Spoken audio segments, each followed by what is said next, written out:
কাইটটা একটু চেক করে দেন। না না, কাইটা তরমুজ বেচি না, বাড়ি যা চেক কইরো। আরে ভাই ভিতরে যদি কাঁচা থাকে তাইলে ওটা তোমার ভাগ্য। দেখে শুনে বাচ্চালো, কিন্তু আমি কাইটা বেসবো না।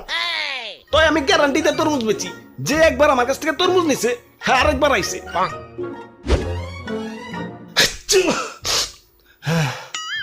হাই রে, ঠান্ডা লাগছে রে ভাই, এটা তরমুজ দাওছে। এই লন 800 টাকা। আচ্ছা 700 টাকা রাখো, দাও কাইটা দাও। কাইটা তরমুজ বেশি না। নিলে নাও, না নিলে যাও, ডিস্টার্ব করো না। আব্বে হালায়, অন্য দোকানদাররা তো ঠিকই কাইটা বেছে। তাইলে নাই চোখে অন্য দোকানে যাও, আমি কাইটা বেশি না। ইয়ে মানে তাহলে বুঝুন কেমনে যে ভিতরে কাঁচা না পাকা? এই যে তরমুজ ধরে এমনি করে একটা থাবড় দিবে, যদি ড্যাপ কয় তাইলে পাকা হইতেও পারে না হইতে পারে, আর যদি থাবড় দেওয়ার পর টাস কয় তাইলেও পাকা হইতেও পারে না হইতে পারে। ধরু মিয়া, কি তরমুজ দিচ্ছেন?